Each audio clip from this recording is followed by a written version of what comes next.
এই অন্তর্বর্তীকালীন সরকারের বিভিন্ন বিষয় নিয়ে জনগণের মনে বিভিন্ন রকম প্রশ্ন দেখা দিয়েছে। আজকে আমরা যদি পত্রপত্রিকা খুলি, আমরা যদি দেশের বিভিন্ন দিকে তাকাই, তাহলে আমরা কিছু কিছু ক্ষেত্রে কিছু কিছু অস্থিরতা লক্ষ্য করছি। একজন রাজনৈতিক কর্মী হিসাবে, একটি রাজনৈতিক দলের একজন কর্মী হিসাবে পরিষ্কারভাবে আমরা বুঝি যে স্বাভাবিকভাবে আজকে যারা দেশ পরিচালনার দায়িত্বে আছেন অন্তর্বর্তীকালীন সরকার, আমরা খেয়াল করে দেখেছি এই অন্তর্বর্তীকালীন সরকারের বিভিন্ন বিষয় নিয়ে জনগণের মনে বিভিন্ন রকম প্রশ্ন দেখা দিয়েছে। আমরা এই সরকার গঠিত হওয়ার পর থেকে আমরা পরিষ্কারভাবে বলে এসেছি, আমরা চাই এই সরকারকে সমর্থন করতে। আমরা চাই বর্তমান অন্তর্বর্তীকালীন সরকার সফল হোক। কারণ বাংলাদেশের মানুষ মনে করে যে এই অন্তর্বর্তীকালীন সরকার এই দেশের মানুষের অধিকার রক্ষার জন্য যা যা প্রয়োজন সেই কাজগুলো তারা করবেন। এই দেশের মানুষের রাজনৈতিক যে অধিকার, যেই অধিকারকে বহু বছর আগে পলাতক স্বৈরাচার রাতের আধারে অস্ত্রের জোরে লুণ্ঠন করে নিয়ে গিয়েছিল, এই অন্তর্বর্তীকালীন সরকার একটি সুষ্ঠু এবং নিরপেক্ষ নির্বাচনের মাধ্যমে সেই অধিকার বাংলাদেশের মানুষের কাছে ফিরিয়ে দিবে।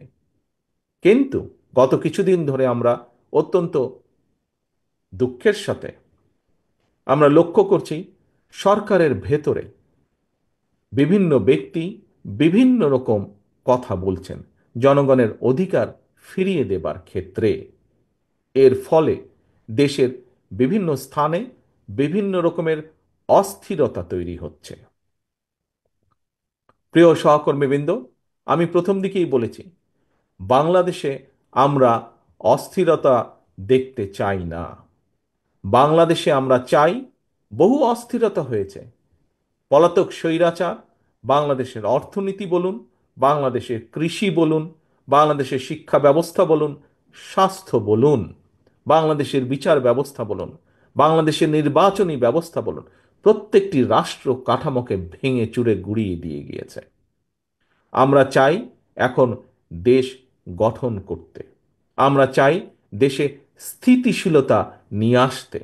কারণ দেশকে যদি সামনের দিকে এগিয়ে নিতে হয়, দেশের মানুষের ভাগ্যের পরিবর্তন যদি আমাদেরকে ঘটাতে হয়, তাহলে অবশ্যই দেশে স্থিতিশীলতা নিয়ে আসা অত্যন্ত প্রয়োজনীয়। কিন্তু আমরা লক্ষ্য করছি অন্তর্বর্তীকালীন সরকারের কিছু কিছু ব্যক্তির বক্তব্যে বিভিন্ন রকম অস্থিতিশীলতা তৈরি হচ্ছে।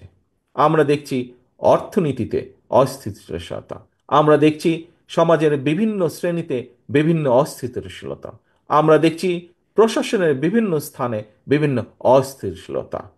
আমরা পরিষ্কারভাবে আজ আবারও এই সম্মেলনের মাধ্যমে, এই সম্মেলন অনুষ্ঠানের মাধ্যমে আমরা বলতে চাই, আমরা এই সরকারকে আমরা সহযোগিতা করতে চাই।